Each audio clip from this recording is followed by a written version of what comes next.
This is a video on how to repair a dualit toaster. This is the finished product. I know it's not brand new, but it's had a bit of a clean and it's been fixed. I bought it on eBay for £16 and the total repair cost was £19.99. It's all in £36 plus probably 5 hours labour. So yeah, it's a bit of an experiment really, but keep watching if you're interested in how I repaired this toaster from eBay.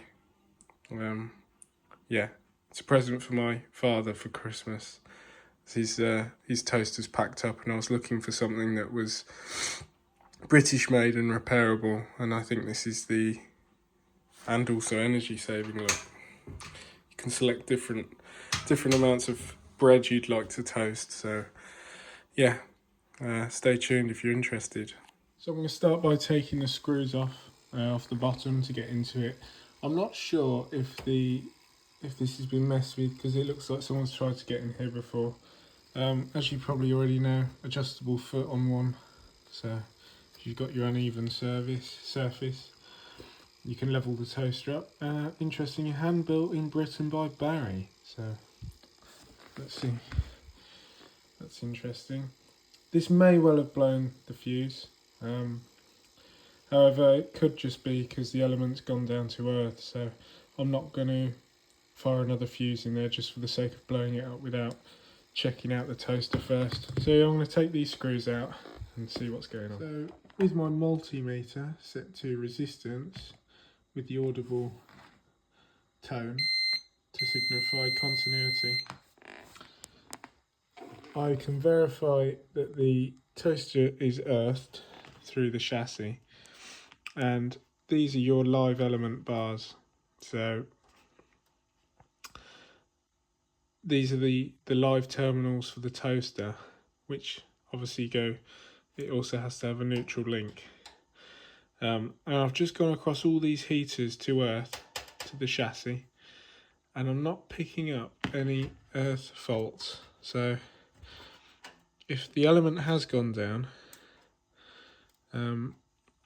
it hasn't gone down to earth, so it shouldn't have blown the fuse. So I will check that next. I did read online something about a thermal overload, like a reset switch in here, but I haven't yet seen one. Just looking at this timer, it looks like it might have had a thermal event. So possible overcurrent, maybe. So what might be happening is we're turning the timer on and it's not actually switching the contacts. So I'll do a bit more investigation and get back. Okay, so my understanding is growing on dualit toasters. There is a thermal cutout or overload, and it's this button here.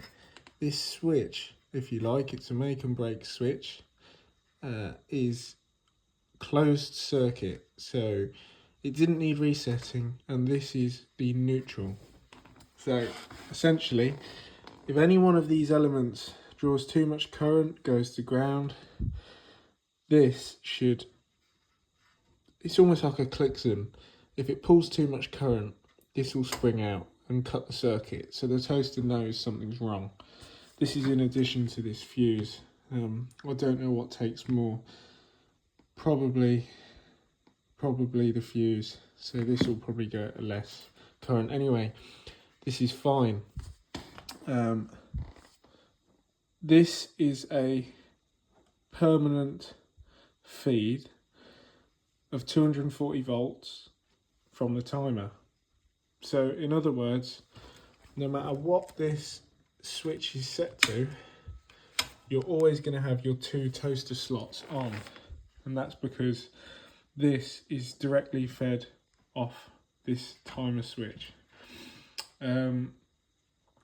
Yeah, so whenever you turn it on, what I am surmising is that when the timer is on, this is the live incoming wire, it makes contact between this terminal, and this wire energizes these two. So you're always going to have your two slots on. What I did notice is on the timer, you can see it looks like we've had a thermal event.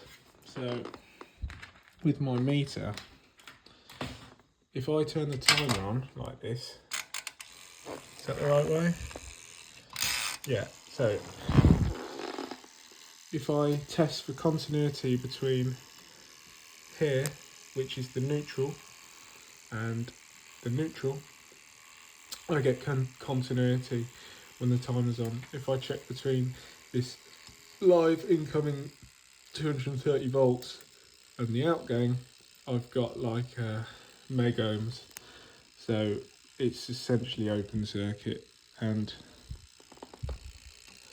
that looks like it's got quite hot. Now, being that this toaster is from a cafe, I'd be inclined to say that it's been on 6 slices most of its life. So this is probably the weak point of the toaster. So instead of actually tripping this with a surge or the fuse or the elements going down, I'm guessing that literally because it's been burning 6 slices at once, it's just melted the contacts in here. And to be honest, the timer feels a bit lazy anyway, and what happens with these timers quite often is you'll set it to 2 minutes or say, and it will stop before 0. And what that means is this switch never open circuits, so your toast will keep toasting until it can't toast anymore, and then it will just combust. Yeah, another indication that this is wired up the way I think it is this little LED lamp there. If you can see them there. Again, I'm guessing, because I've never had this toaster on, I'm guessing that this LED turns on when the timer is on, because if you follow the wires, that's one live wire going to the switched supply, and the other wire is the switched neutral. So turn the switch on, makes contact between here, and then the lives. So I'm going to test if this toaster works now. I don't recommend doing this at home, but I'm going to bridge these contacts, and what that will basically mean is that the toaster is always going to toast. And the only reason I'm doing that is because I want to see if I have any elements that have gone open circuit. Although they're not to earth, I want to make sure that I don't have any elements that have actually burnt out. So I'm going to do that now. What you could do is remove these jumpers and test between the positive and the negative to get a resistance across the elements. But I'm lazy, and for now we're on the run up to Christmas, and I need to get these parts in time, and I don't want to buy stuff for the sake of it. This is like a budget toaster repair video. I'm also washing some of the bits. They clean up quite well, but I've got a plan for these tough bits. I'm thinking maybe a bit of Scotch Brite and some light polishing compound, Brasso or similar. And for the aluminium, because the sides are aluminium, I think just a nice rag and a bit of Brasso, and they'll come up lovely. So I'll keep you updated. So I've currently got the toaster on. This switch will still work because it switches the neutral. So yeah, it won't just be on all the time. But this is for testing purposes. Say, once I've figured this out, you guys will know whether your timer's broken or not. So you won't have to do this check. But yeah, it seems to be working quite well. I've got the timer on. the lamp's on to tell me it's heating. I'm just waiting to see the elements glow. They're awfully hot, so that's a good sign. It's not smoking, that's a good sign. Turn the lights off, see if we've got a lovely glow on now. All 6, oh hang on, no it's not 6 is it? 1, 2, 3, 4, 5, 6, all 7 elements are working flawlessly. And I can cycle through the selector switch. So we're on 6, we're on 4, and 2.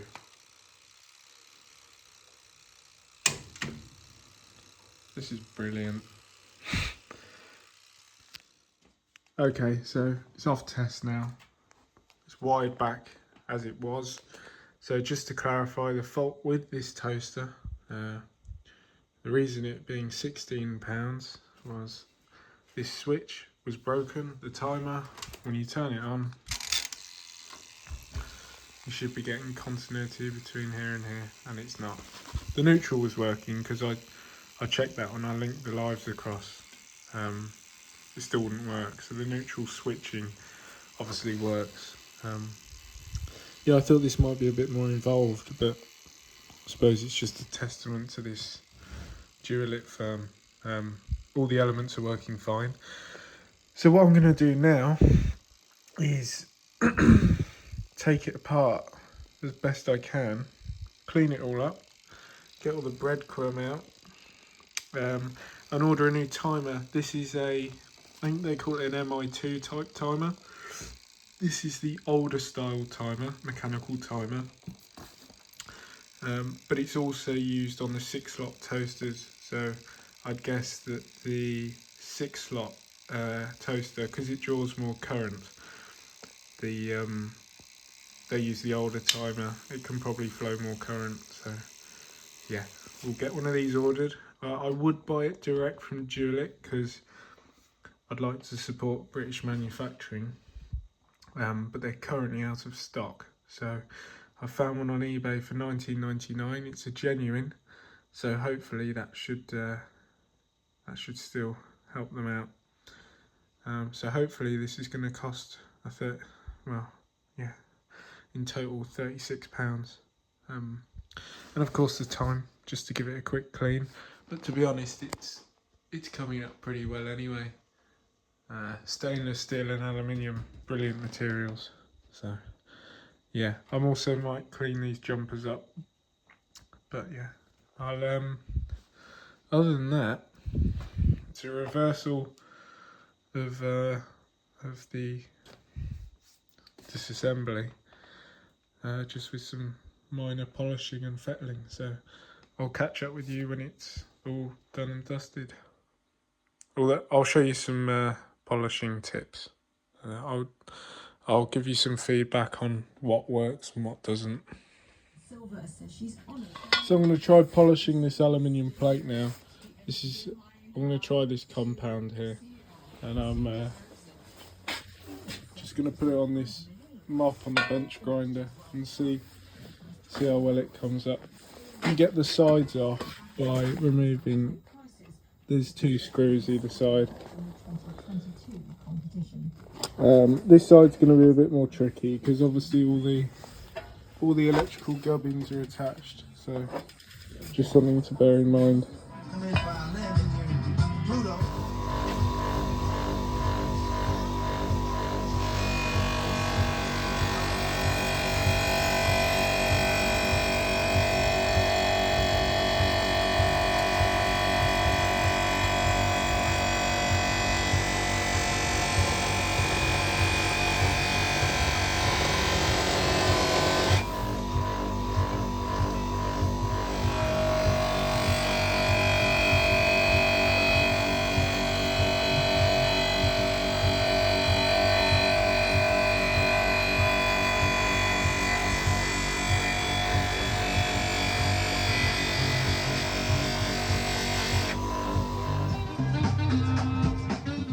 So the toaster's come up pretty well, just polishing these bits with that compound and the mop. I've given the insides a clean and the elements, just with some contact cleaner and a toothbrush up and down.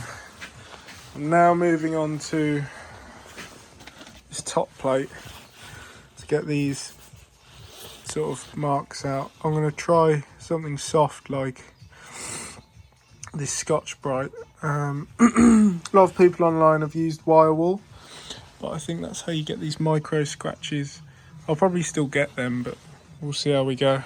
So I've just done this piece here. It looks to be scratching it, so I'm going to try, although it's going to take longer, use a bit of rag and some polishing compound, and hopefully that should bring it up without scratching it. I actually found that this furniture polish, Mr. Sheen type stuff, seems to work quite well, and it doesn't scratch it, so just going to keep scrubbing with that for now. The polishing compound's too fine, and the Scotch Brite's too coarse, so perhaps this is melting the toasted bits down, I don't know. Well, it's cleaned up pretty well. Can't do much with the insides. I'll be here all night, so it's looking pretty good. Buff.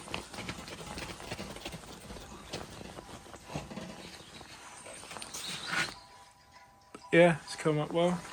So just waiting on the timer now, and then she'll be ready to go. So the new timer's arrived. It looks the same, so it's just going to be a case of undoing this one and reinstalling the new one. Now I've got it on, it's working, but I've just got it in a well ventilated area because I've cleaned the elements with contact cleaner and stuff and disturbed them. It's smoking a little bit, so just want to make sure that we're not going to set off any smoke alarms or cause any fires, or just burn off all the contamination first. So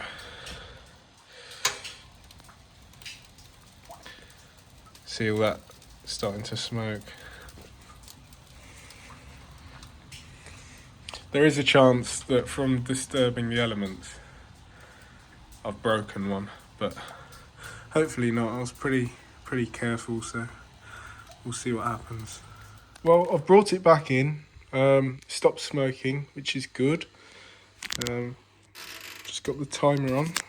Turn the lights off. All the elements are glowing, so that's good. I have noticed on this particular timer, a lot of people complain about the reverse function of these being quite uncomfortable, like you're going to break it, but on this one,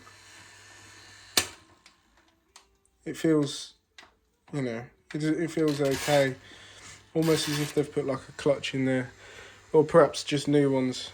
It doesn't feel like you're going to break them as you're operating.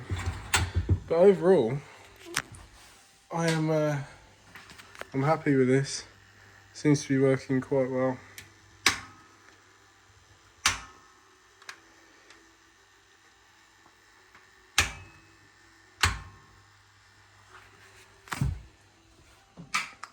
So yeah,